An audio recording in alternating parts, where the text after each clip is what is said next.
temps de culte, de méditation autour de la parole et de communion fraternelle. Qui que vous soyez et d'où que vous veniez, vous êtes ici chez vous. La grâce, la paix et l'amour vous sont donnés sans condition de la part de Dieu notre Créateur, de Jésus notre frère et de l'Esprit, souffle de vie. Amen.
Lecture dans le livre d'Ésaïe du chapitre 61. Le souffle du Seigneur Dieu est sur moi, car le Seigneur m'a conféré l'onction. Il m'a envoyé porter une bonne nouvelle aux pauvres, panser ceux qui ont le cœur brisé, proclamer aux captifs leur libération et aux prisonniers leur élargissement. Proclamer pour le Seigneur une année de faveur et pour notre Dieu un jour de vengeance. Consoler tous ceux qui sont dans le deuil, rétablir les gens de Sion qui sont dans le deuil, mettre sur leur tête une parure splendide au lieu de la cendre, une huile de gaieté au lieu du deuil, un vêtement de louange au lieu d'un esprit qui vacille, afin qu'on les appelle térébinthes de la justice, plantation du Seigneur, pour montrer sa splendeur.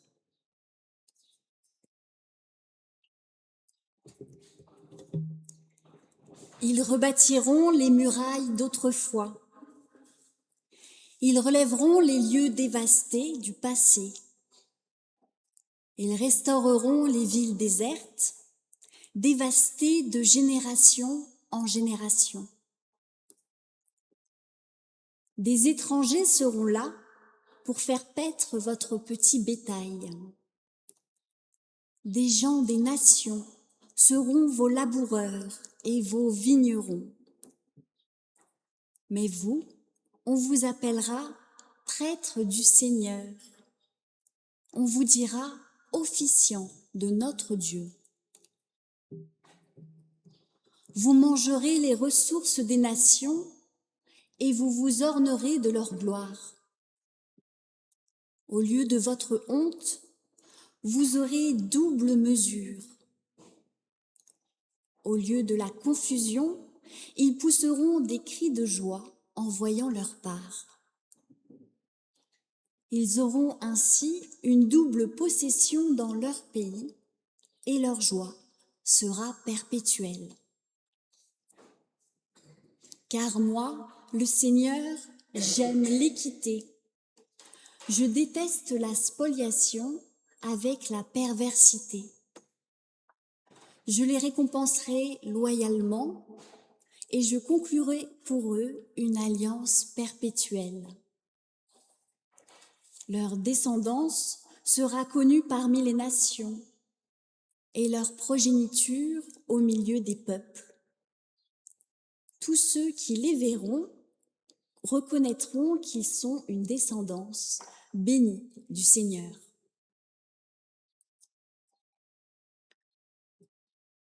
Je trouverai la gaieté dans le Seigneur. Je serai plein d'allégresse en mon Dieu, car il m'a revêtu des vêtements du salut. Il m'a couvert du manteau de la justice.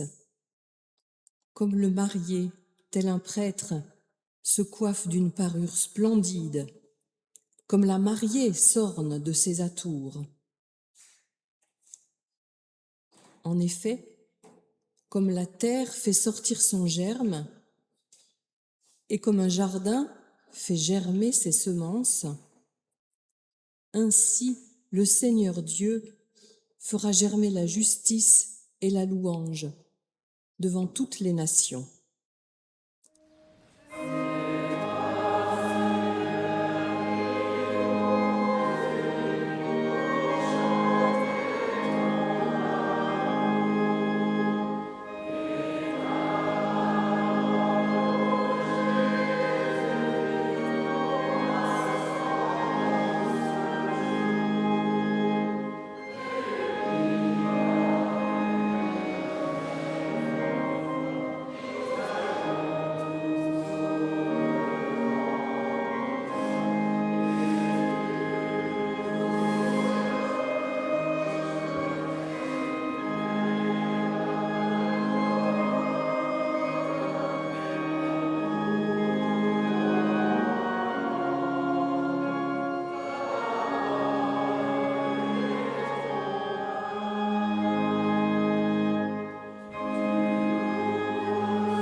Cette année, avec le groupe du partage biblique du Grésivaudan, nous étudions le livre du prophète Ésaïe. Aujourd'hui, je vous partage ce que nous avons découvert sur le chapitre 61, qui a suscité beaucoup de questionnements. Si le début et la fin nous ont parlé, le milieu de ce texte, dans le contexte actuel du conflit au Moyen-Orient, nous a paru dangereux, voire justifiant la politique du gouvernement d'Israël. Est-il sage de continuer à lire et à prêcher sur ce genre de texte, me suis-je demandé à la fin de notre rencontre? Est-ce que certains passages de la Bible ne devraient-ils pas être oubliés? Certains chrétiens estiment que le Nouveau Testament, jugé moins violent, devrait nous suffire, que tout est là et que l'Ancien Testament, avec ce Dieu vengeur, cette élection d'un peuple élu, a fait son temps. Mais les premiers chrétiens ont fait le choix de garder l'Ancien et d'y ajouter, sans rien en retirer, les nouveaux récits centrés sur Jésus. Si nous croyons que toute la Bible a été inspirée par l'Esprit de Dieu, nous croyons qu'il est possible pour nous aujourd'hui d'étudier des textes du Premier Testament, dont ce chapitre 61 du livre d'Ésaïe. La question que nous devons nous poser, selon moi, n'est pas tant « pouvons-nous prêcher sur toute la Bible ?» mais plutôt « pourquoi lisons-nous et commentons-nous la Bible ?» Qu'est-ce que cela nous apporte? Pour moi, en tant que protestante luthéro-réformée, ce qui oriente ma lecture se décline en 3 affirmations qui pourraient tenir lieu de confession de foi. Nous lisons et commentons la Bible car nous croyons qu'à travers ces textes et avec l'aide de l'Esprit Saint, Dieu nous guide. Nous croyons que Jésus le Christ n'est pas venu pour abolir les vieux récits, mais pour les accomplir pleinement. Nous croyons que chaque texte peut nous offrir des clés pour vivre dans notre aujourd'hui en étant remplis de l'amour de Dieu. Nous pouvons tout lire, mais certains textes nous semblent loin et compliqués. Aujourd'hui, j'ai donc voulu prendre le temps de rentrer dans ce chapitre. Et pour cela, j'ai chamboulé toute la liturgie habituelle du culte. Mais avant de commencer, avant de réécouter ce chapitre que j'ai découpé en 3 parties, afin que nous ne nous perdions pas trop, je vous invite à la prière.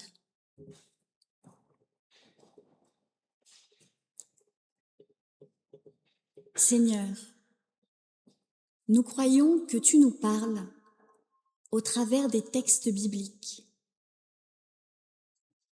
Nous croyons que quand ces textes sont lus et médités en communauté, avec le désir d'être fidèles aux paroles de ton Fils, ils nous apprennent à vivre en étant proches de toi, de ta volonté, et nous font vivre de ton amour. Nous t'en prions. Envoie sur chacune et chacun de nous ton souffle, afin de nous inspirer dans la compréhension de ce chapitre. Amen.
Lecture des versets 1 à 3 du chapitre 61 du livre d'Ésaïe.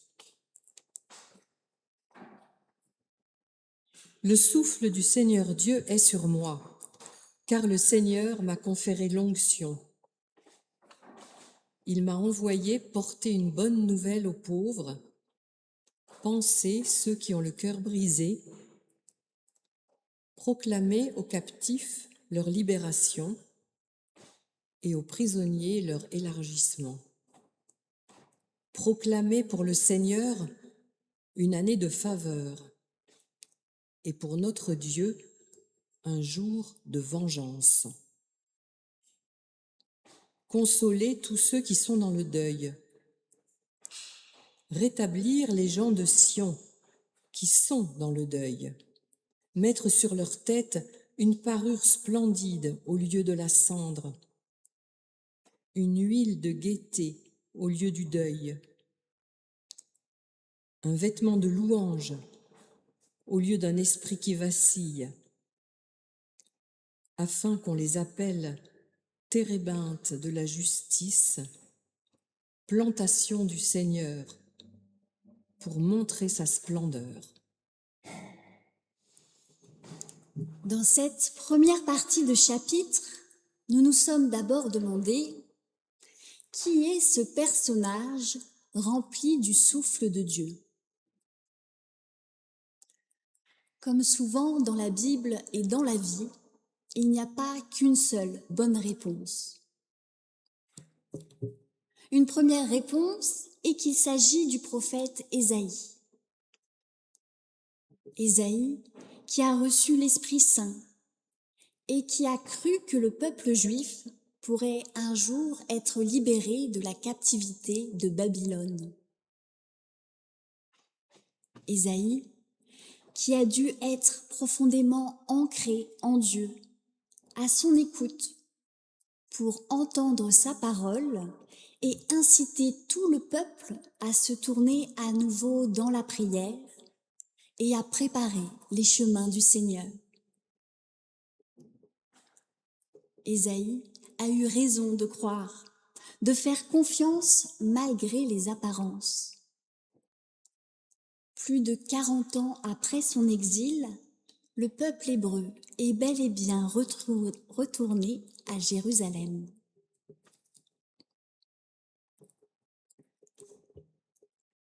Cela nous rappelle que même 500 ans avant la naissance de Jésus, des hommes et des femmes ont porté la bonne nouvelle de la part de Dieu. Son souffle, présent avant même la création du monde, a toujours guidé les êtres humains vers un chemin de vie.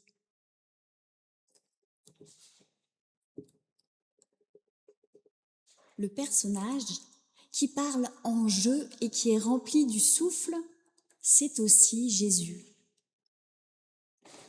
C'est ce qu'il affirme mot pour mot dans l'évangile de Luc lorsqu'il cite ce passage et termine en disant « Aujourd'hui, cette écriture est accomplie ». Cela fait écho au baptême, lorsque Jésus reçoit l'Esprit qui tombe sur lui comme une colombe. À partir de ce moment-là, son ministère commence et il va porter une bonne nouvelle aux pauvres, pensent ceux qui ont le cœur brisé. Jésus a su attendre que l'Esprit soit sur lui pour commencer son ministère. Il a attendu de recevoir une parole de Dieu avant de se lancer. Agir avant n'aurait de toute façon servi à rien, car c'est l'Esprit qui permet de transformer les cœurs. Jésus a donné un éclairage nouveau. Il a actualisé ce texte, démontrant que la parole de Dieu n'est pas figée, mais bien toujours à réinterpréter. Et je trouve cela beau. Je trouve cela d'autant plus beau que grâce à Jésus, et au souffle de l'Esprit qui nous est transmis à la Pentecôte, le personnage qui parle en jeu, c'est chacun des croyants. C'est aussi moi, c'est aussi toi. Même si nous vivons 2000 ans après Jésus-Christ, nous aussi avons reçu le souffle de Dieu au moment de notre baptême. Nous aussi sommes appelés à nous réjouir dans le Seigneur. Nous aussi sommes mandatés pour prendre soin, pour guérir, pour ouvrir, pour proclamer la bonne nouvelle. C'est le mandat que tous les croyants ont reçu. Par Jésus le Christ, nous pouvons faire nôtres les paroles du prophète.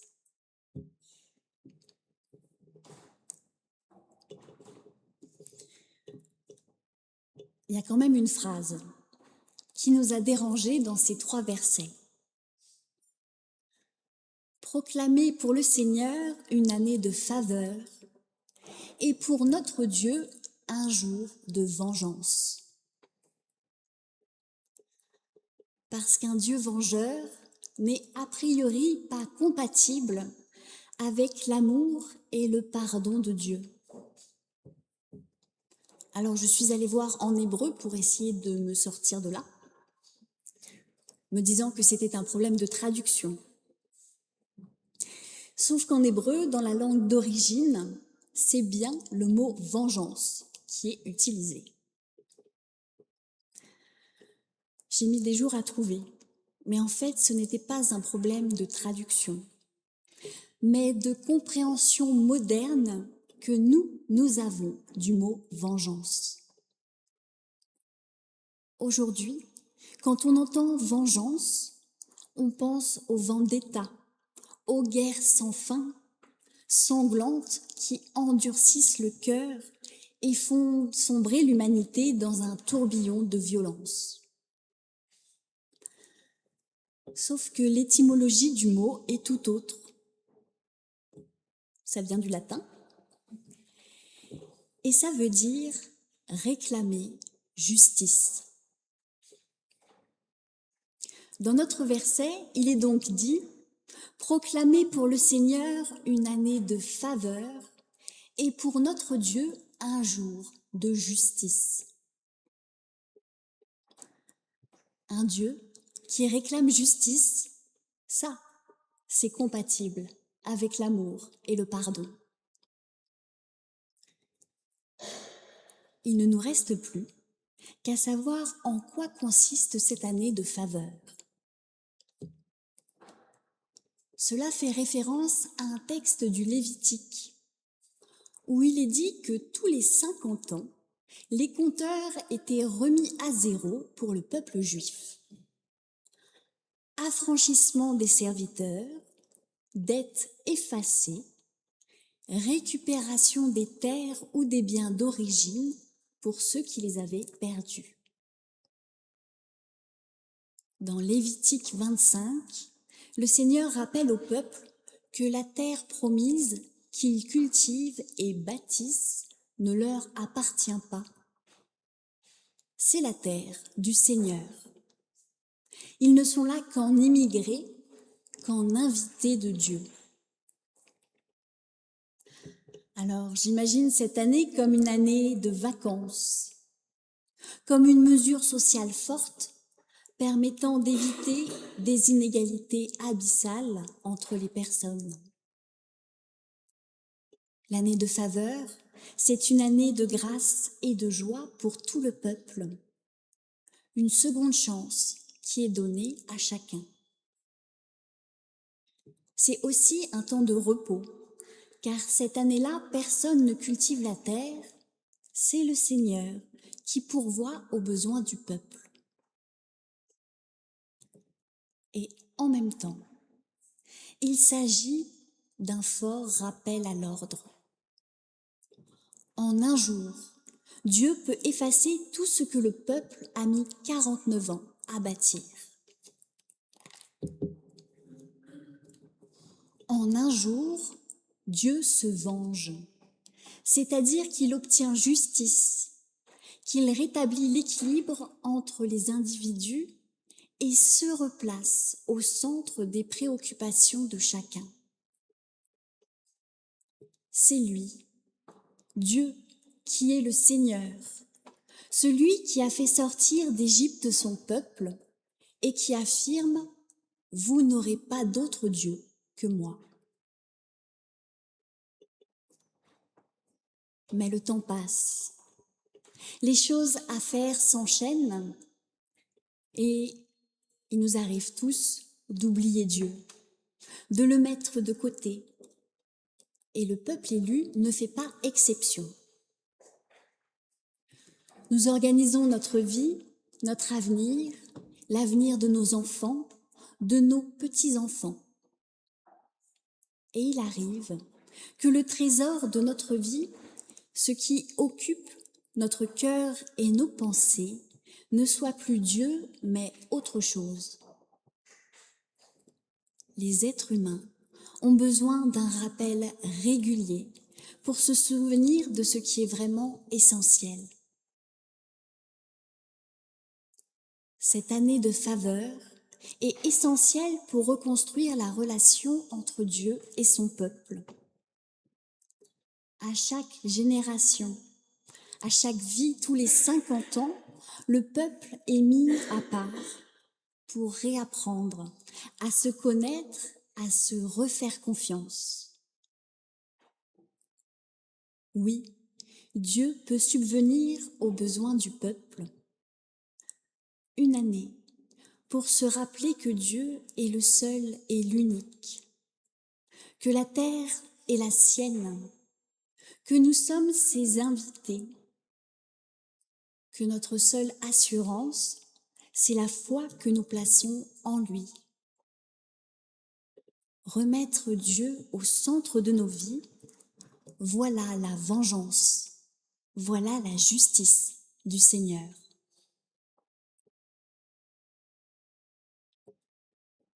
Je vous invite à la prière.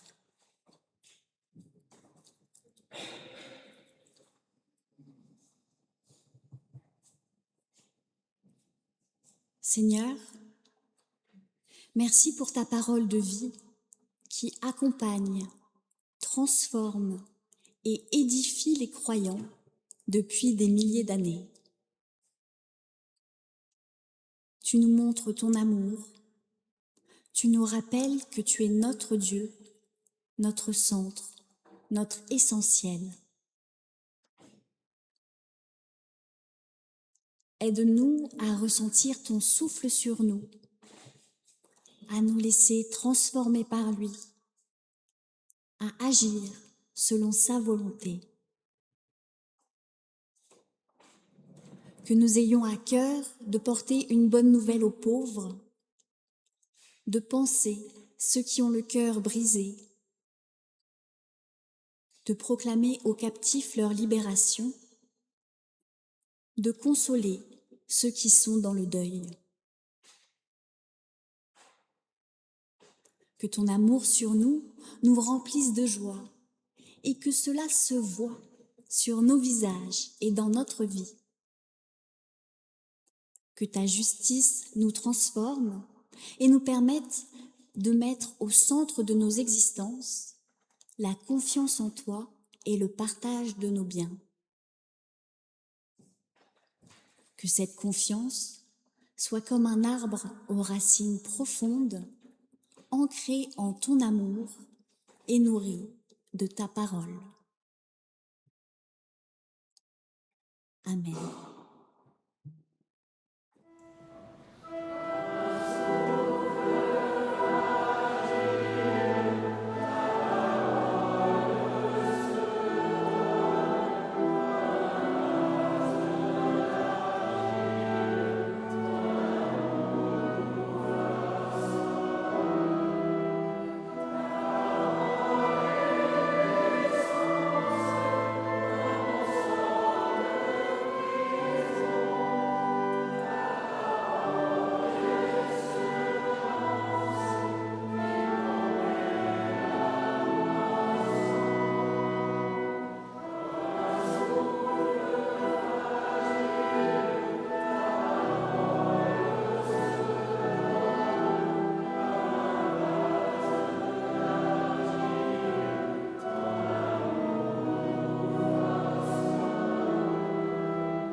Ésaïe 61, versets 4 à 9. Ils rebâtiront les ruines d'autrefois. Ils relèveront les lieux dévastés du passé. Ils restaureront des villes désertes, dévastées de génération en génération. Des étrangers seront là pour faire paître votre petit bétail. Des gens d'autres nations seront vos laboureurs et vos vignerons. Mais vous, on vous appellera prêtre du Seigneur, on vous dira officiant de notre Dieu. Vous mangerez les ressources des nations et vous vous ornerez de leur gloire. Au lieu de votre honte, vous aurez double mesure. Au lieu de la confusion, ils pousseront des cris de joie en voyant leur part. Ils auront ainsi une double possession dans leur pays, et leur joie sera perpétuelle. Car moi, le Seigneur, j'aime l'équité. Je déteste la spoliation avec la perversité.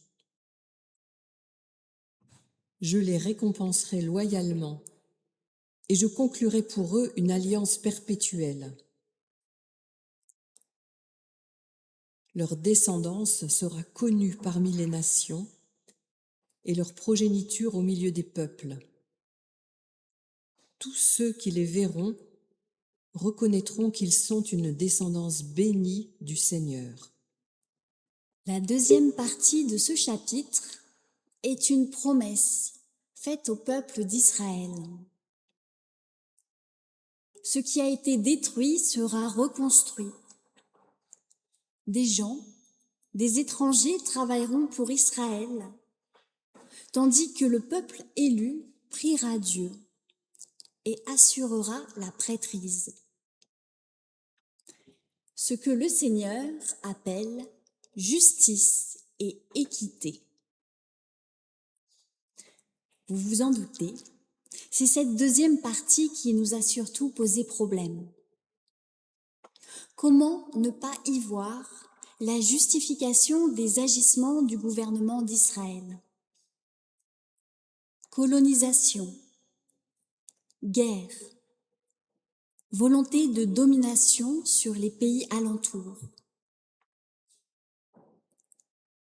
Comment faire nôtre ce genre de texte et y entendre une parole d'amour, une bonne nouvelle pour aujourd'hui?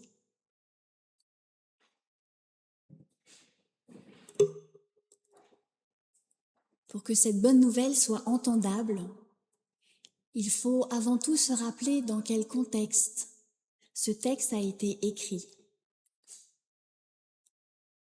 Israël a vécu sous occupation babylonienne pendant plus de 40 ans, plus de 500 ans avant Jésus-Christ, je vous le rappelle. C'est eux qui ont travaillé pour un autre peuple, eux qui se sont fait chasser de leur terre. La promesse que fait Dieu, c'est d'inverser la situation. Faire des derniers les premiers. Peut-être que cela fait écho en vous. Le peuple va être placé par Dieu sur une position élevée, celui de prêtre, tandis que les nations, les étrangers seront au champ. Ce que ce texte nous dit en premier, c'est rien n'est impossible à Dieu. Même si vous êtes dans la pire des situations, Dieu peut inverser les choses. Gardez donc confiance en lui. Cette parole-là peut nous parler à nous aujourd'hui.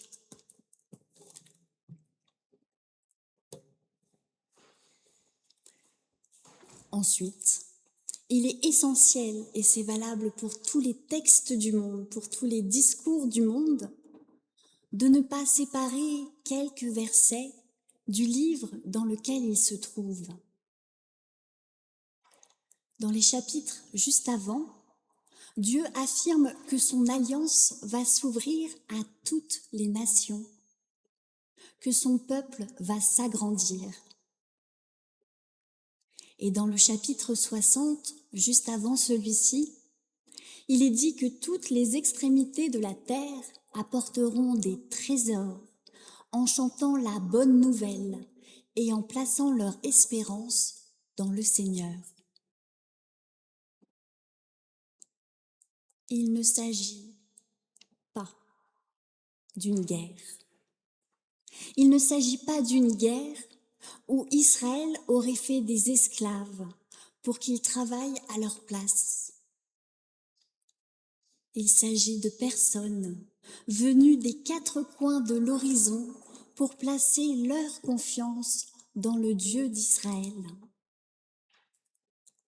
Un jour, nous dit ce texte, les nations croiront en Dieu librement.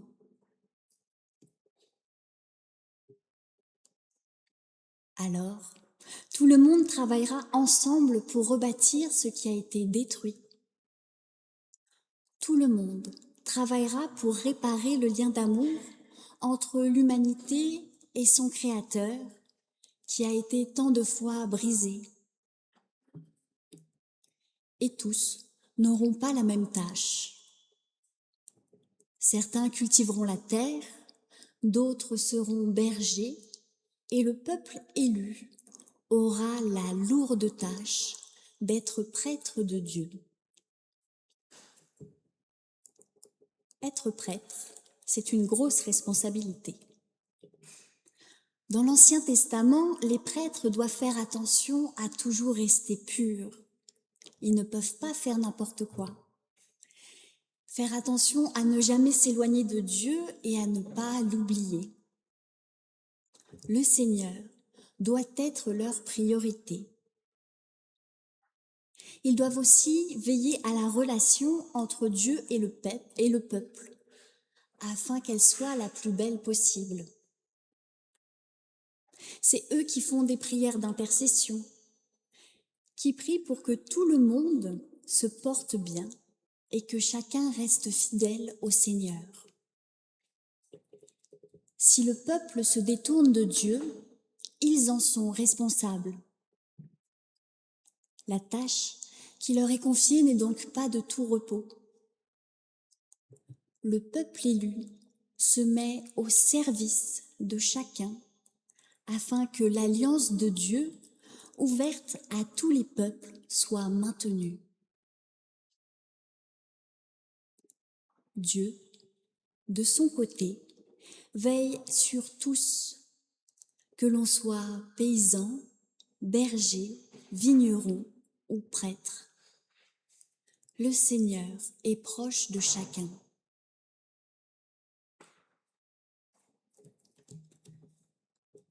Il n'y a pas de supériorité d'Israël dans ce texte. Rien qui justifie ce qui se déroule en ce moment en Palestine, au Liban, en Cisjordanie et tout autour. Israël est mis à part par Dieu.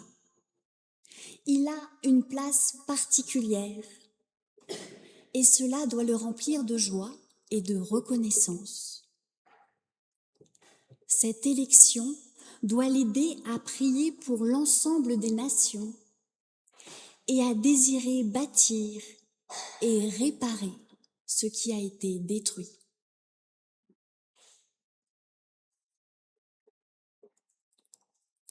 Je vous invite à la prière.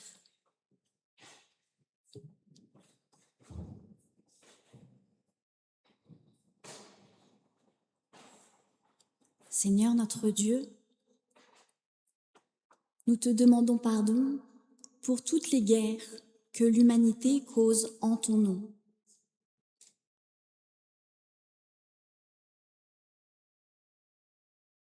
Pardon pour notre lecture souvent trop rapide des textes qui nous éloignent de ton amour pour l'ensemble du vivant.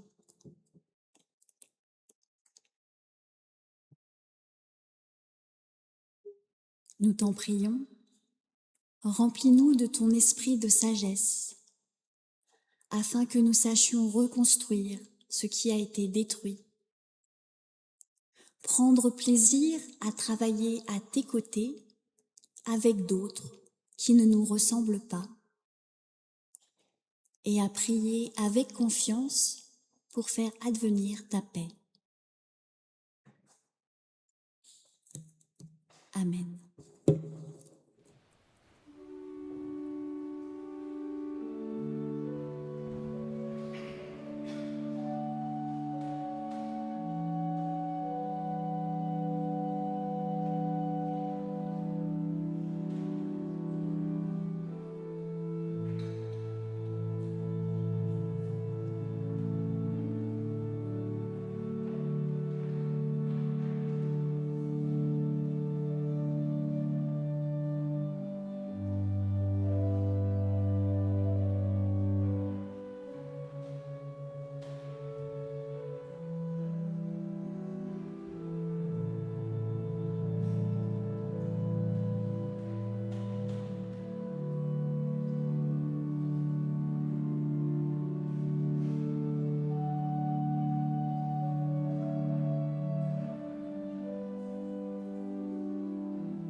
À nouveau, c'est à la fois le prophète Ésaïe, mais aussi Jésus et tous les croyants passés et présents qui parlent. C'est une louange, une prière de joie qui est adressée à notre Dieu, qui agit encore et toujours pour la justice et pour notre salut. Ce Dieu qui prend soin de nous et qui nous enveloppe du manteau de la justice, afin que nous agissions avec droiture, selon la parole d'amour que Jésus nous rappelle. Ce Dieu qui désire que nous vivions dans la confiance en nous habillant des vêtements du salut afin de couvrir notre péché, d'effacer par son pardon toutes les fois où nous nous sommes éloignés de lui. Par son amour pour nous et par la grâce qu'il nous offre, le Seigneur nous rend beaux. Beaux comme une mariée qui se fait splendide pour manifester son bonheur d'avoir trouvé une personne qui la rend heureuse. Croire en Dieu nous remplit de bonheur et même dans les années de tourment, nous savons qu'il nous accompagne, qu'il œuvre pour la justice, pour que tout être humain place sa foi en lui et apprenne à aimer vraiment. Bien sûr, son action ne se voit pas toujours et parfois nous doutons. Comme au plein cœur de l'hiver, il nous est impossible de voir les graines qui patientent dans la terre et qui sont appelées à devenir source de vie. Mais l'espérance est en nous et nous croyons qu'un jour, en leur temps, ces graines de justice plantées par Dieu lui-même germeront aux yeux de tous. En attendant ce jour, nous pouvons, si nous nous laissons habiter par le souffle de Dieu, voir les prémices de ce printemps. Nous voyons la justice de Dieu à l'œuvre quand nous croisons des personnes qui ne renoncent pas et continuent à aider les plus faibles. Nous voyons l'amour de Dieu dans les gestes de fraternité que nous partageons. Nous voyons sa grâce quand une personne renonce à sa conduite passée pour se laisser revêtir par Dieu.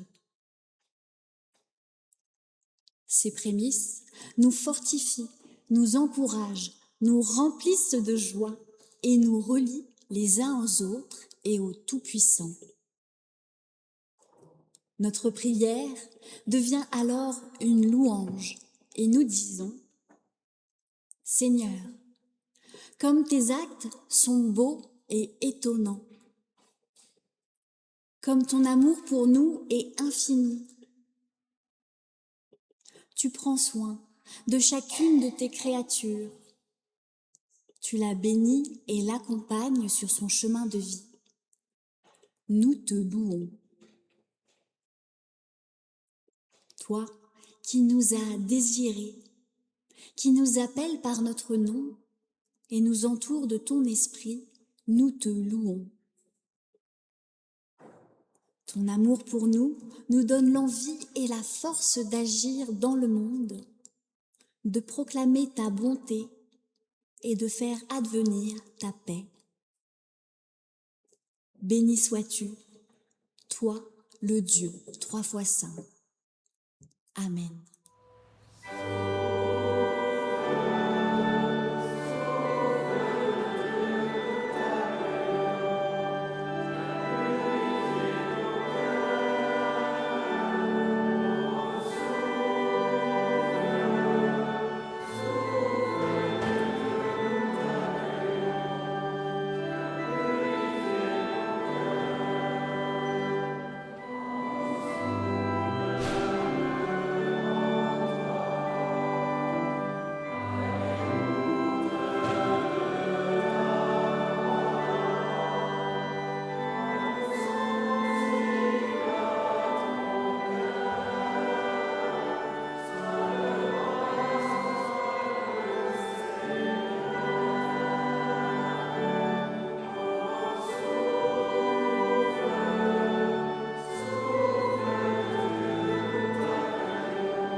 Notre Père, qui es aux cieux, que ton nom soit sanctifié, que ton règne vienne, que ta volonté soit faite sur la terre comme au ciel.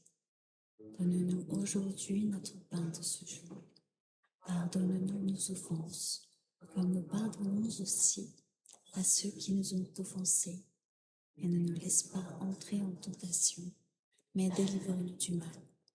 Car c'est à toi qu'appartiennent le règne, la puissance et la gloire, les siècles des siècles.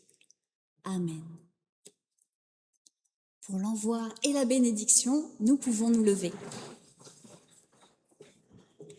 Le souffle du Seigneur Dieu est sur vous, car le Seigneur vous a conféré l'onction. Il vous a envoyé porter une bonne nouvelle aux pauvres, panser ceux qui ont le cœur brisé, proclamer aux captifs leur libération. Vous trouverez de la gaieté dans le Seigneur. Vous serez plein d'allégresse en votre Dieu, car il vous a revêtu du manteau du salut, il vous a couvert du vêtement de la justice. Le Seigneur vous bénit. Laissez-vous envelopper par son amour afin de ressentir sa grâce. Jésus le Christ vous bénit.